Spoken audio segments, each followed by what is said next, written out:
Baik, sebentar.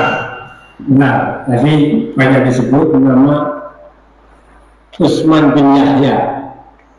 Man huwa, siapa dia itu? Dia adalah mufti pemerintah Belanda yang dibayar setiap bulan oleh pemerintah Belanda. 100 gulden, berapa juta sekarang? Ya, 1 miliar katanya itu. Ya, bedanya dengan Hasyim Asy'ari, Hasyim akan dijadikan mufti tapi nggak kersa oleh Belanda. Nah ini supaya kersa. Oke, wah silakan itu ya, semangat berarti. Oke, ya, sebelah kanan utara. Oh ya, depan 1, 3, ya, 1, 2, 3 dulu. Oke, nama sebut ya, asal. Assalamualaikum warahmatullahi wabarakatuh. Waalaikumsalam. Ya. Saya Ahmad Effendi dari Ayah, dari Kalipoh Ayah Kebumen, santrinya Romo Yewahid. Maramatur, sebelum pertanyaan, begini Pak Yayuman, saya yakin di antara ratusan atau ribuan pengunjung pada malam hari ini hanya 1-2 orang yang pernah kemudian ikut menelaah tesis panjenengan. Tetapi saya yakin kebanyakan mereka termasuk saya bersyukur dengan adanya tesis panjenengan. Artinya apa? Penerimaan terhadap tesis panjenengan bukan karena kami paham tesis panjenengan, tetapi tesis panjenengan menjawab keresahan kami selama ini terhadap perilaku-perilaku para baklawi atau habaib ini yang khususnya di Indonesia, khususnya kepada kita para santri dan kaum nahdliyin yang jadi targetnya, ini perilakunya sudah bahasa istilah Jawanya adalah kebangetan, memaksa untuk kadang-kadang meminta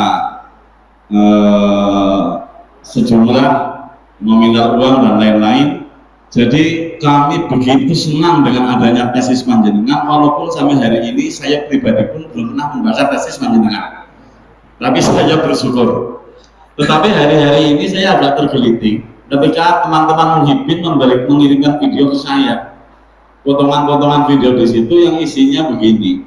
Pernyataan Yai ketika mengatakan bahwa Roma Irama adalah waliyun min awliyaillah. Ini saya agak bingung jawabnya. Artinya saya kepingin ikut menjawab, artinya untuk sebagai pembelaan terhadap keyakinan saya terhadap tesis panjenengan. Tapi saya juga bingung. Nah, ini mumpung sekarang Romo Yai ada di sini, ingin nyuwun pangapunten ingkang estu untuk pernyataan panjenengan yang mengatakan bahwa Roma Irama adalah waliyun min auliyaillah. Ini nanti dijelaskan sekalian biar gamblang, jelas, syukur-syukur malah di sini ada muhibbin sehingga bisa langsung mendengarkan. Itu yang pertama. Yang kedua, mungkin ada dijelaskan juga karena di kalangan santri itu mereka memahami bahwa dalam urusan nasab biasanya metodologi yang dipakai adalah suhroh wal istifadroh. Nah ini kiai kok tidak memakai metodologi tersebut? Itu kira-kira alasan ilmiahnya seperti apa biar hari ini malam ini juga kita bisa mendengar secara langsung. Saya kira demikian. Mohon maaf apabila ada kesalahan. Allahumma muwaffiq ila aqwamit thoriq wal afu minkum. Wassalamualaikum warahmatullahi wabarakatuh. Waalaikumsalam. Terima kasih Pak Kiai Effendi. Ayah, Kecamatan Ayah, Ketua MBCNU Kecamatan Ayah, Simbau Rekso, Pantai Selatan. Nanti gitu Selatan. Yang kedua ini tadi Mas, ya, yang hitam dulu. Ya. Assalamualaikum warahmatullahi wabarakatuh. Waalaikumsalam. Mohon diperkenalkan, saya nama Pujiono SPD atau Pujiono pensiunan dari Kabupaten Wonosobo, murid Torekoh dari Bapak Kiai baru 9 bulan. Belum sempat, karena mau berangkat kemarin katanya ada umroh. Iya, yang alasan. Mohon maaf barangkali saya nanti agak malu atau agak salah, tapi saya sebenarnya sudah siap mau bertanya, tadi butuh dulu saya. Ya, alhamdulillah. Pertanyaan pertama, mohon maaf Pak Kiai, saya itu kan ketua 2 MBC Wadah Bintang, kemudian ketua 2 PWI LS Wadah Bintang. Saya kadang-kadang di sini tuh mumet karena pengurus-pengurus NU yang lain kadang-kadang mengatakan seperti ini. Yang namanya Habib, kalau di situ tuh alim alamah tetap saya hormati. Kan begitu ya, umumnya itu.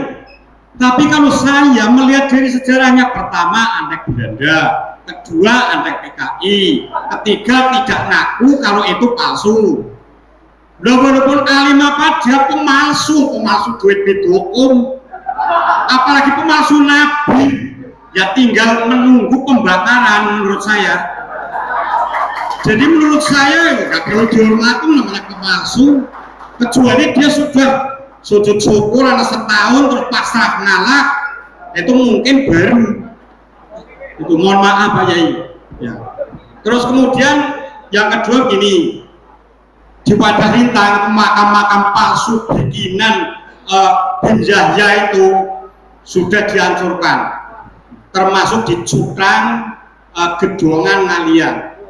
Terus kemudian setelah diperhatikan di situ, ada di antaranya adalah anggaran desa ya. Kemudian untuk membuat pos di tepi sungai, itu membuat gedung dan sebagainya. Nah, menurut saya itu ada beberapa pelanggaran, melanggar memalsu, melanggar nganggo duit desa dan sebagainya. Bisakah ini dituntut menurut aturan hukum negara? Ya, nanti biar dijelaskan. Saya kira itu pertanyaan saya, dan semoga benar-benar nanti saya memperoleh penjelasan yang jelas dari Bapak. Akhirul kalam, wabillahi taufiq wal hidayah. Assalamualaikum warahmatullahi wabarakatuh. Ya, ya Fuad ketua MBCN Ugiro, muridku ini katanya tua murid itu.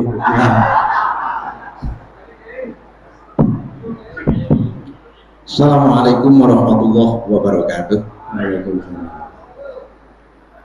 Derek nepakaken kula Fuad saking Lero santri itu Romo Kiai lan murid Pak Tawang. Ngaten Kiai. Yang pertama saya berikan apresiasi yang luar biasa kepada Mas Kiai Jimat yang telah membuka tabir terkait dengan masalah mazhab, sehingga menurut kami santri-santri di Indonesia sekarang lebih giat terkait dengan kajian-kajian itu. Kemudian yang kedua, kalau kita melihat sejarah tadi itu yang disampaikan sejak abad ke-9, Ubaidillah sampai sekarang, termasuk di Indonesia itu termasuk super sukses menurut kami, super sukses terkait dengan itu. Nah ini dari kegiatan-kegiatan yang seperti itu yang dilakukan oleh saudara-saudara kita itu, sebenarnya itu motifnya apa? Kalau saya nih dulu pada era tahun 90-an sempat ya senam jantung, karena kalau ada tamu agung yang harus ngadep itu tidak, yang didahului itu saya Kiai. Sempat saya pernah menyampaikan agak sering, belum begitu dibab ikhlas ajeng anani to mau pun gitu dari dibab ajeng anani mau pun gitu. Sehingga kami dulu berpikirnya motifnya hanya sekedar ekonomi gitu, atau mungkin ada motif-motif agen internasional ya terkait dengan suksesnya di Indonesia, khususnya mungkin di negara lain pun tidak. Apakah ada motif terkait politik internasional atau mungkin motif-motif yang lain dengan tadi pemalsuan dan yang lain-lain dan propaganda di Indonesia khususnya? Ngaten ya, maturnuwun. Assalamualaikum warahmatullahi wabarakatuh. Waalaikumsalam. Terima kasih. Ya, Pak. Kiai Ahmad ada 3, yang satu Pak Kiai Ahmad Effendi tadi soal isbatun nasab tadi, torik dan surut. Torik jamaknya kalau menurut Kiai itu turok Ya. Kalau pakai domba nanti jadi porno.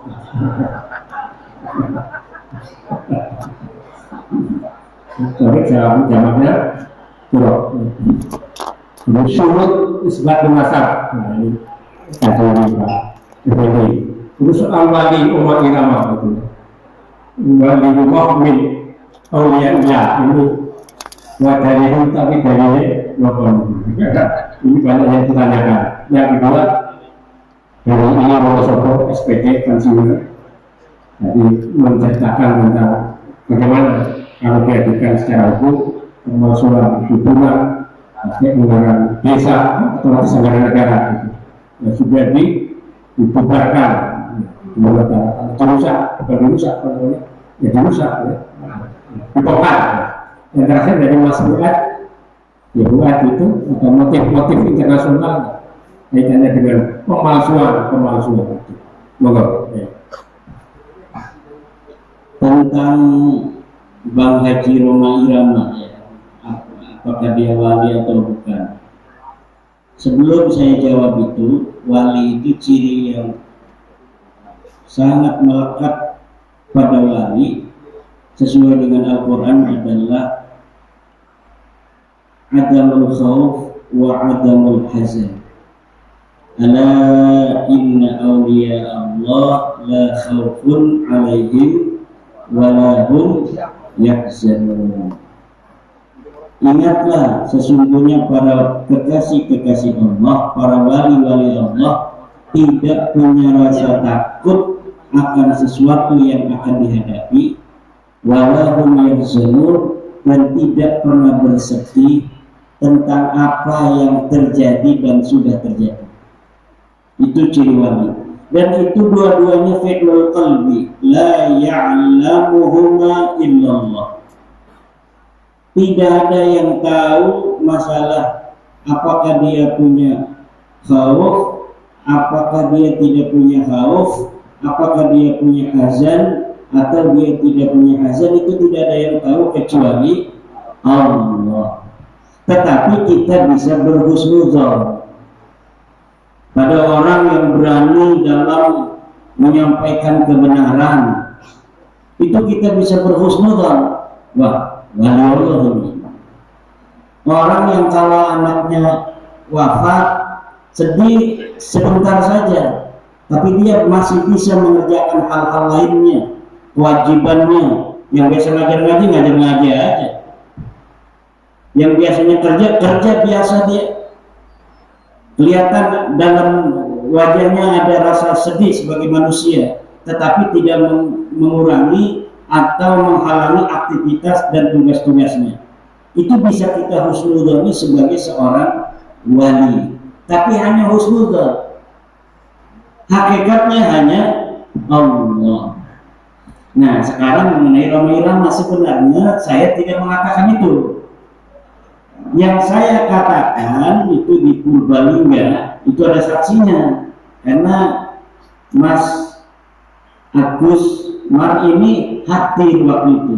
Saya menceritakan ada seorang kiai yang husnudzon kepada Roma Irama, menyebut Roma Irama itu waliyun min awliyaillah.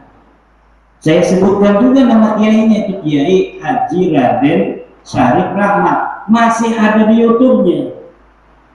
Coba lihat YouTube-nya itu, Kiai Haji Syarif Raden Rahmat, Kiai Haji Raden Syarif Rahmat menyebut Roma Irama waliullah, itu masih ada.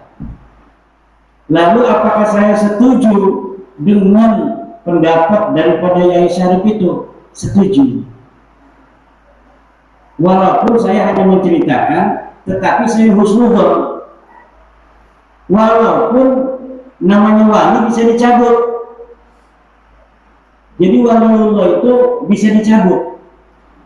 Hari ini wali, besok bisa jadi mantan wali. Sekarang berani, besoknya enggak gitu ya. Sekarang dia itu ikhlas, tidak pernah bersedih kalau ada musibah dan sebagainya. Besok bisa jadi karena suatu hal keyakinannya kurang. Di annal imana yazid wa yanqus. Iman itu bisa bertambah dan bisa berkurang. bin Sisor, wali kan dulunya.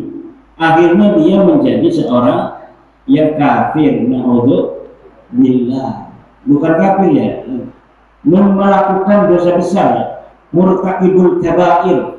Dia berzina, dia minuman keras dan sebagainya. Nah, jadi siapa sih yang tahu wali?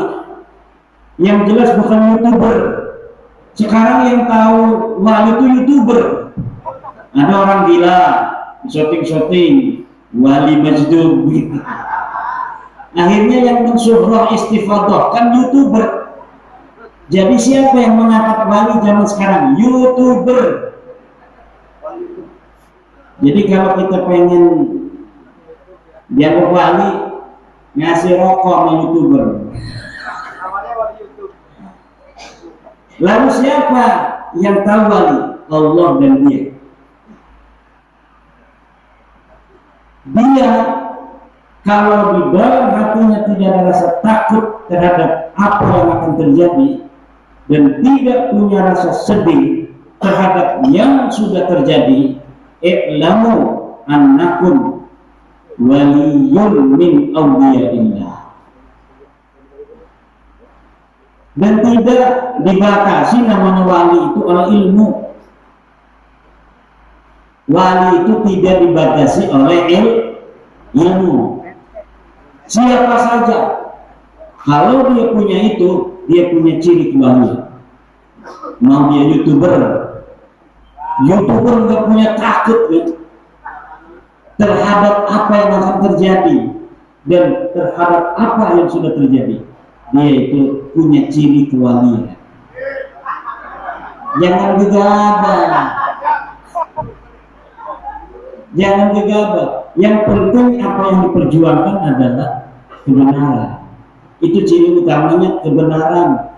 Jadi kalau beraninya itu bukan kepada kebenaran, kayak anak-anak muda yang naik motor, kalau malam lampunya dimatiin, tidak punya rasa takut. Itu bukan ciri-ciri kewalian, ciri-ciri konyol itu. Anak muda sekarang itu kalau naik motor remnya dibolongin. Katanya kalau naik motor masih pakai rem itu berarti pengecut.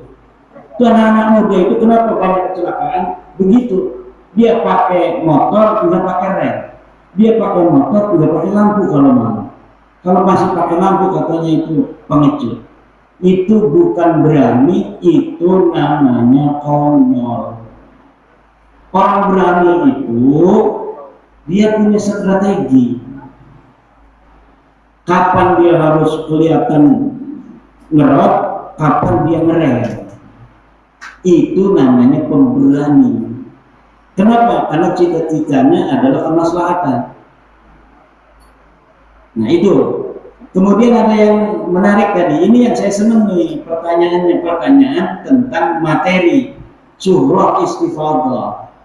Ada digaungkan isu bahwa saya menolak syuhrah istifadah sebagai penetapan nasab.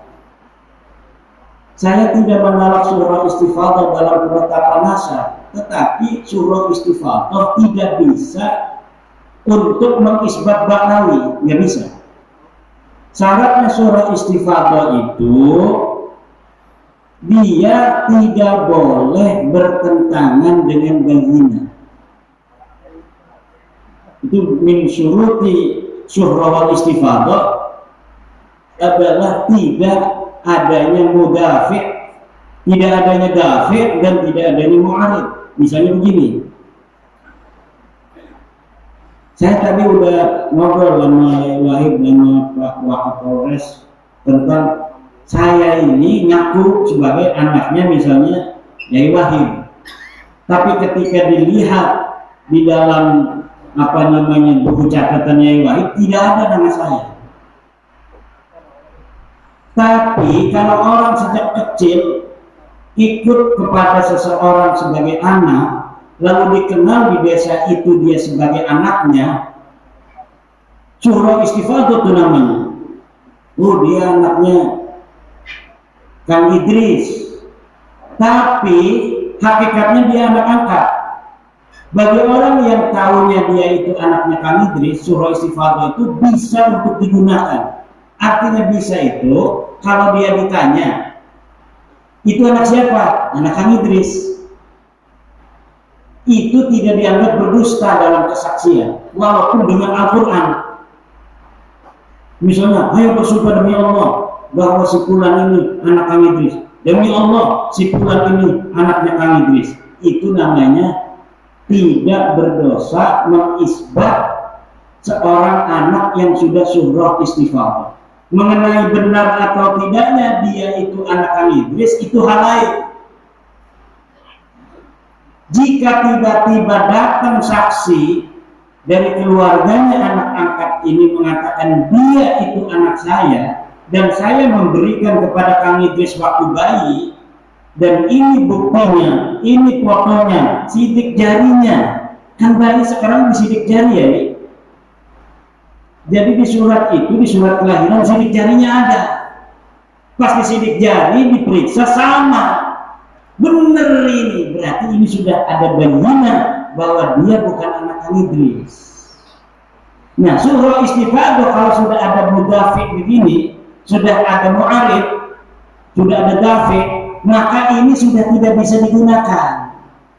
Sekarang kan Habib surah istifadah nih sejak 2002, sebelum 2002 dia sebagai turunan Nabi. 2022, sebelum 2022 ini dia surah istifadah turunan Nabi. Sekarang saya bawa bukti, ini kitab abad keempat, namanya Siri Silsilatul Alawiyah. Ini kitab abad kelima, namanya Tahdidul Ansar, namanya Al-Majdi, Muntaqilatul Talibiyah. Ini kitab abad ke-6, 597 Hijriah, namanya As-Sajarah Al-Mubarakah. Ini abad ke-7, namanya Al-Fahri. Ini abad ke-7, namanya Al-Asili. Ini abad ke-8, namanya As-Sabatul Musal. Ini abad ke-9, namanya Umdatul Talib. Tidak ada Ubaid sebagai anak Ahmad. Nah, kalau sudah ada bukti begitu, surah istifadah sekarang ini gugur semua.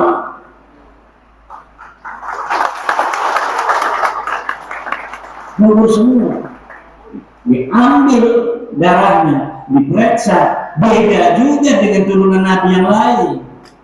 Ya udah, double itu. Cuma saya sudah mengatakan itu, bahwa ketika kita sudah tahu begini, tidak mesti kita ini bermusuhan. Kalau dirinya sendiri mereka ini mau mengaku sebagai cucu Nabi, ya silakan aja. Ada yang ngajak mubahalah sama saya, namanya Agus Abu Bakar Al-Habsi. Ayo mubahalah, siapa yang kenal anaknya? Enggak mau saya. Kenapa? Saya kalau bermubahalah dengan yang sudah jelas begitu, saya zalim hukum. Orang saya sudah tahu kok. Kayak tadi tuh, orang tuanya ini, orang tuanya kan yang ngomong sama anaknya ini, kamu bukan anaknya Kang Idris, kamu anak saya.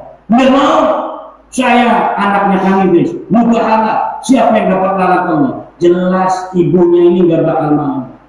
Karena ibunya tahu ini anak dia. Kalau dia mau mubahalah anaknya yang akan celaka. Saya kepada habaib itu begitu. Tidak mau saya melihat habaib itu membawa-bawa nama anak keturunannya untuk celaka. Tidak mau saya. Tapi kalau untuk hanya dia saja misalnya, mungkin lama-lama akan saya layani itu kalau dia maksa-maksa terus. Kalau dia maksa terus, mau kita mubahalah. Boleh, tapi jangan bawa anak cucu. Anak cucu yang gak berdosa ke bawah-bawah. Kamu saja, siapa yang mati dulu? Siapa yang ini? Boleh nanti lama-lama. Tapi sekarang saya masih nggak mau. Kenapa? Karena memang itu bukan tujuan saya untuk membuat mereka itu menjadi orang terlambat. Bukan. Saya hanya kasih tahu ini kewajiban ilmiah. Bahwa saya tahu kamu bukan cucu Nabi. Wow, kamu pemecah belah umat, kamu unyil, kamu Yahudi pesek. Nanti dulu, jangan marah-marah. I love you. aku cinta padamu. Kalau aku tidak cinta kepadamu, akan saya biarin aja dia. Tapi selain aku cinta padamu, aku juga cinta kepada putra-putri Nusantara. Yang dengan oknum-oknum yang banyak itu mengaku-ngaku cucu Nabi, menjadikan saudara-saudara saya putra-putri Nusantara banyak yang dizalimi.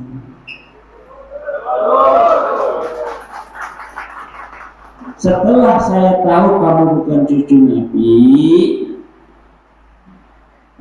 dan masih banyak saudara-saudara saya yang mengakuinya, walaupun dengan mengakuinya itu mereka rugi dunia akhirat, kewajiban saya untuk mengatakan dan merayu, mendakwahi, menasehati, mewasiati saudara-saudara saya. Mereka bukan cucu Nabi.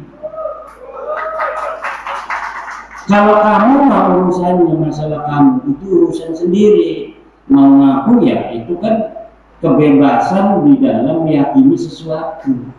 Tetapi kalau hubungannya dengan saudara-saudara saya, mungkin ini kan saudara saya mungkin ini mantan mukibin, ini mantan mukibin, ini mantan mukibin, ini mantan mukibin besar ini.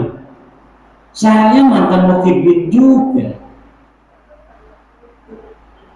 Banyak yang pernah kita berikan karena kita mengharapkan cinta kepada Rasulullah dan cintanya Rasulullah kepada kita. Kemudian kita memberi sesuatu kepada orang yang mengaku keturunannya. Walaupun kita juga punya riwayat sebagai keturunannya, tapi kan kita tidak mengaku-ngaku. Kita mau dipegang aja sendiri, bisa jadi nanti akan ketemu Rasulullah diaku sebagai anak cucu benar. Alhamdulillah. Lebih baik kita deg-degan apa benar apa bukan ini silsilah orang tua kita, tapi kemudian kita karena benar apa tidak begitu, kemudian kita tidak mengaku-ngaku di hadapan orang, lalu ketika ketemu Nabi, wahai cucuku sini duduk bersamaku. Daripada orang yang tiap hari ngaku-ngaku sebagai cucu Nabi, marah kalau bukan apa dibilang bukan cucu Nabi, pas ketemu Nabi, wahai kakekku, kakek moyangmu, saya bukan kakek kamu, sana kamu. Daripada digituin, malu-maluin. Betul apa tidak? Dan saya kalau tidak yakin apa yang akan saya sampaikan ke masyarakat itu sebelumnya itu adalah kemaslahatan, saya tidak akan sampaikan. Lama itu. Bagaimana saya, apakah ini maslahat apa tidak buat habaib terutama? Ini maslahat ataukah tidak untuk umat Islam? Kalau maslahat ya Allah, berikan keteguhan padaku untuk mau mengungkapkannya. Kemudian Allah memberikan keteguhan, ungkapkan. Buktinya tidak ada penghalang waktu saya mengungkapkannya. Ketika saya taruh itu di web pondok pesantren saya, langsung mendapatkan apresiasi dari seorang doktor Universitas Islam Indonesia Internasional yang di Depok. Nanti akan saya bahas katanya di channel YouTube saya. Dibahas oleh beliau. Waktu itu belum banyak yang mau nonton. Karena beliau kan seorang ilmuwan kan ngomongnya ngebosenin. Ngomong namanya ilmuwan, saya kalau melihat apa namanya itu Dr. Sugeng ngomong itu harus berkali-kali itu di YouTube itu untuk bisa memahami. Beda kalau dengan kiai itu ngomongnya karena biasa dengan orang-orang awam, jadi cara menyampaikannya langsung dipahami orang awam. Kalau ilmuwan-ilmuwan yang di kampus itu kalau Pak Dr. Sugeng Sugiarto itu nerangin DNA, saya puternya berulang-ulang. Akhirnya saya tulis lagi dengan bahasa sederhana agar bisa dicerna oleh masyarakat awam. Bahkan saya nanya dulu, ini saya tulis begini, Pak Dr. Sugeng benar nggak yang saya tulis ini, yang diterangin Pak Dokter itu? Benar. Baru setelah itu saya sampaikan kepada admin RMI NU Banten dan nahdlatul-ulum.com. Begitu. Nah, jadi hari ini ya semuanya sudah selesai. Sebenarnya urusan nasabahnya sudah selesai. Dari mana sudah selesainya? Ya dari debat di Rabitah Alawiyah kemarin yang melawan kursi kosong itu.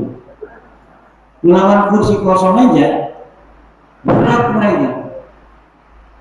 Hanya moderator dari orang dia itu mereka susah menjawabnya. Karena apa? Karena memang tidak ada. Karena memang jawabannya tidak ada. Bukan mereka bodoh. Kalau ilmu mah itu kan walaupun ada takarannya, tetapi kadang-kadang kan ada aja orang lebih tinggi dari ilmu tertentu, tapi ilmu yang lain tidak paham. Kalau masalah-masalah begini, masalah emas yang ada suratnya apa palsu apa tidak, ya cuma dua. Satu, telusuri surat ini dari toko mana, ada nggak tokonya yang mengeluarkan. Yang kedua, uji di laboratorium benar apa tidak ini emas. Hanya begitu saja. Dan ini sudah terbukti bahwa memang mereka tidak memiliki data. Kenapa mereka tidak memiliki data? Ya karena memang selama 550 tahun itu tidak ada sama sekali itu. Nama-nama itu nama-nama yang dibikin. Mulainya dari sekarang nih, saya pengen ini ke Gajah Mada, tapi saya tahunya hanya sampai kakek saya. Ya dari kakek saya dibikin nama-nama supaya sampai Gajah Mada. Begitu ceritanya itu ya. Nah kalau dicari di bukti sejaman, ya nggak bakal ketemu. Kalau Empu Sendok ada di Tebu Ireng, di Jombang, bener nggak? Ada prasastinya di Jombang. Di Pasuruan ada prasastinya Empu Sendok. Dilihat tahunnya 932, benar ada. Tapi kalau Ubed, kenapa itu dicari-cari naskahnya tidak ada, prasastinya tidak ada? Karena orangnya tidak ada. Jangan gegabah. Orang yang tidak disebutkan bukan berarti tidak ada. Betul. Yang tidak disebutkan bukan berarti tidak. Tadi saya nyebutin nama kiai-kiai beberapa, kebanyakan kalau semuanya. Yang tidak disebutkan itu ada kan? Tapi saya tidak sebutkan. Kenapa? Kebanyakan. Betul nggak ya dong? Ada lagi tidak disebutkan dalam kitab bukan berarti tidak ada ya. Tidak disebutkan bukan berarti tidak ditemukan. Kalau ini ditemukan tapi tidak disebutkan. Tidak ditemukan bukan berarti tidak ada. Betul. Sekarang ini Yai Mubarak tidak ditemukan nama saya. Mana itu tadi orang habis melantik orangnya kabur. Tidak ditemukan nama saya di sini. Tapi orangnya ada. Betul nggak? Yai Mubarak kan ada kan? Ada. Di mana? Nggak tahu. Tapi orangnya ada. Kenapa saya mengatakan orangnya ada? Karena sebelum sekarang ini saya udah ketemu dulu. Waktu baru datang salaman sama dia. Berarti yakin ada orangnya. Yai Mubarak ini orangnya ada. Tapi sekarang tidak ditemukan. Makanya itu teori adamul wujdan la yaqtadi adamal wujud itu betul, tapi biqara'ina harus dengan korina.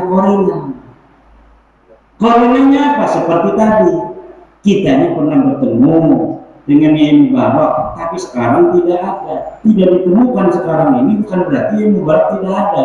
Dari mana tahunya? Karena ada korina. Sebelum ini kita pernah bertemu. Itu. Apalagi? Yang mana sobo?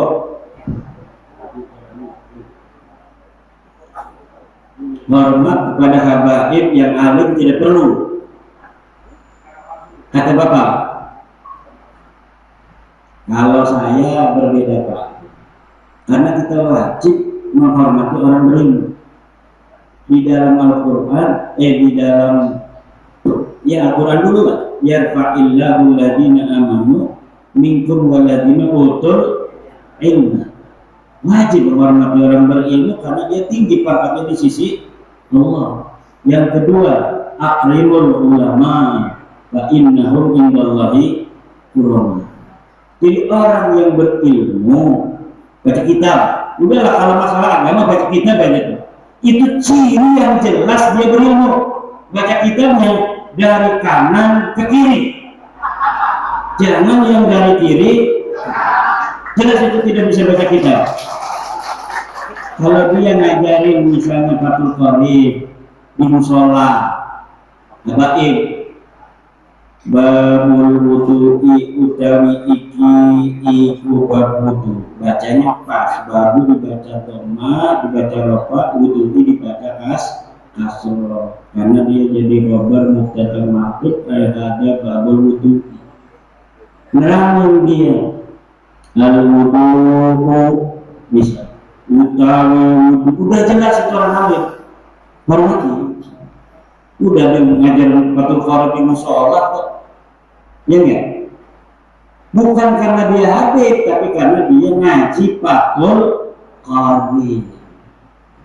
Karena menghormati orang berilmu hukumnya wajib. Ada perintahnya dari Rasulullah, akrimu gopi lamar. Sing gopi lamar itu menunjukkan keakyani, menunjukkan wajib. Senajan orang kabeh amar itu menunjukkan wajib. Ana sing menunjukkan sunnah, ana sing menunjukkan mubah. Seperti kulu wasrabu, makan dan minumlah. Wih, itu kulu fi'il amr, berarti wajib makan itu, bukan.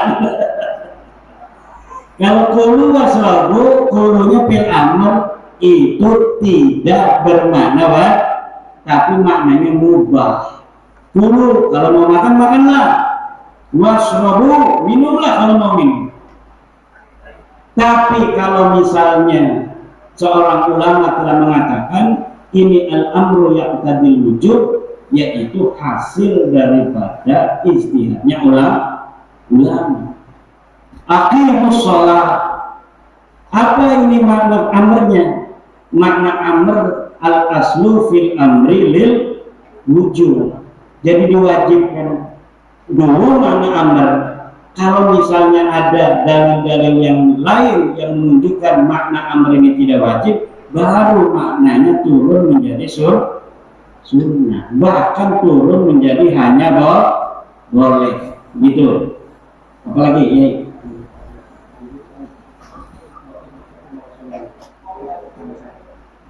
pencampokan nasab, motif pencampokan nasab itu apa?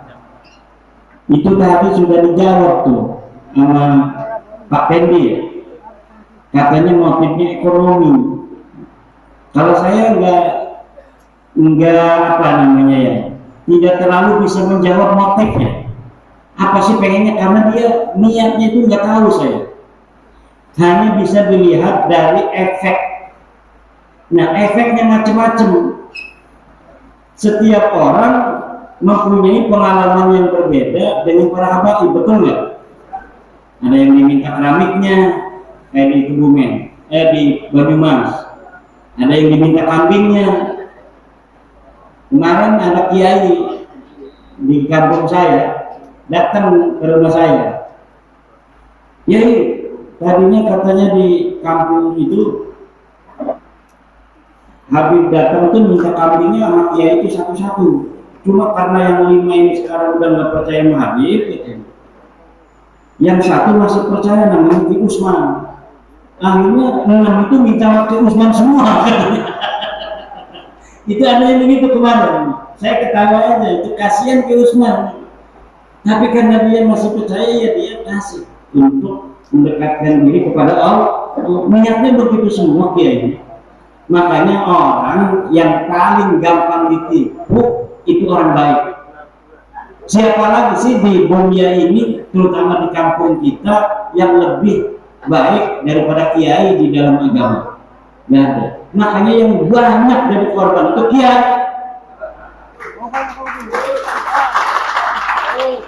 Orang kaya-kaya yang bukan kiai itu susah ditipu, karena dia mau kaya itu kan dapat apa?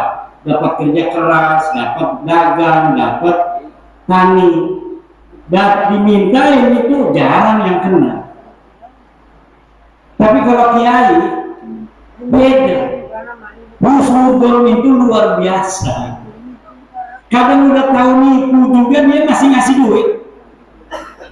Saya tahu nih orang dagang jam yang ini kiai jam ini oleh ini kalau di sana harganya ini bisa 5 juta, udah sama kiai ini 300.000. Padahal ini jam palsu yang harganya 60.000. Sama kiai ya udah nih 100.000. Dia niatnya bukan beli jam itu, hanya pengen ngasih aja. Kadang dibawa aja jamnya, gak mau kiai saya udah jual kok jamnya suruh dibawa. Ya saya dipegang aja, ya 2 hari mati jamnya. Itu kiai itu. Nah sekarang kiai-kiai karena ada merasa ya kalau yang 100.000 200.000 kadang-kadang ada yang kasih mobil kan, setan doang. Saya ngasih mobil ini untuk cucu Nabi supaya bisa ketemu dengan siapa Rasulullah, ya kan?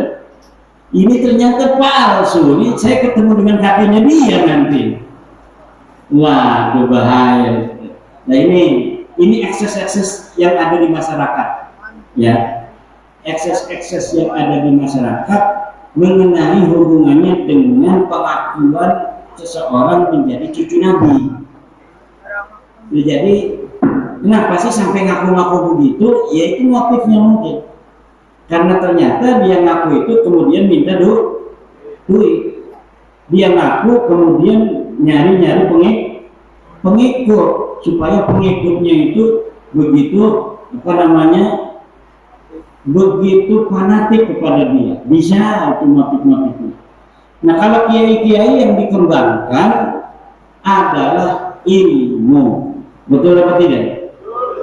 Jadi hubungannya dia itu bukan hubungan dagang. Ini kalau cinta aku maka kamu masuk surga, enggak begitu. Tapi orangnya itu dia menjadi hormat karena dia mendapatkan yang terhormat, yaitu ilmu.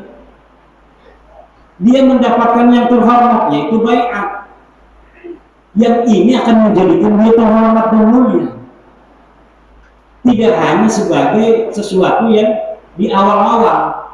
Kalau syafaat dan sebagainya itu kan hanya jualan. Betul atau tidak? Yang jelas kalau masuk duit sama orang itu kan tanpa ada paksaan, keikhlasan yang murni, itu pasti berpahala. Itu. Tapi kalau sering-sering diminta dengan paksa, itu lama-lama dia akan menjadi tertekan, dan setelah tahu bahwa yang minta itu bukan cucu Nabi, sekarang pada marah semua. Saya disebut sebagai pejuang gara-gara ngebongkar itu doang itu. Padahal tidak ada apa-apanya, saya ini hanya memberikan data doang. Tapi disebut pejuang sama orang-orang yang ketipu itu. Orang-orang yang ketipu karena dia katanya saya sekarang nggak bisa ketipu lagi. Bukan karena yai itu orang jelek, yai ketipu karena yai orang baik. Itu aja. Tapi sekarang tolong kebaikannya ini yang proporsional. Al-ahad sumal ahad, yang berhak, kemudian yang paling berhak siapa? Anak, istri, pesantren tuh, tetangga, guru-guru ngaji yang belum sholat tuh, yang tidak punya santri, yang dia ngajar ngaji di musola setiap malam Rebo, ngaji Fathul Qorib, yang ngaji ada 20, kiai yang bawa kopi, kiai yang bawa kue. Udah tuh, kalau kiai yang lebih kaya, nasib kiai-kiai begitu aja tuh. Ganjarannya gede, alhamdulillah. Mungkin begitu. Terima kasih kepada Kiai Imad yang telah banyak memberi jawaban dan insya Allah puas. Ya. Karena tugasnya bukan untuk memuaskan panjenengan. Baik, ini sudah jam 00:27. karena beliau sudah kelihatannya sudah tinggal bapak ibu semuanya meneruskan di YouTube atau internet nih, upload ke internet nih, internet. Bentar, cukup lain waktu ya. Terus terima kasih temannya Pak Bupati ini, Pak Bupati yang sudah menunggu sampai khatam ini pengajiannya. Doa kita untuk beliau, Allahumma rizqlahu as-sihhah wal afiyah, wal falah, wal falah, wal falah. Saya kira cukup nih. Kesimpulannya, natijanya ambil sendiri-sendiri. Matur nuwun, kita tutup bersama dengan baca hamdalah. Saya ada kurang dan lebihnya, mohon maaf.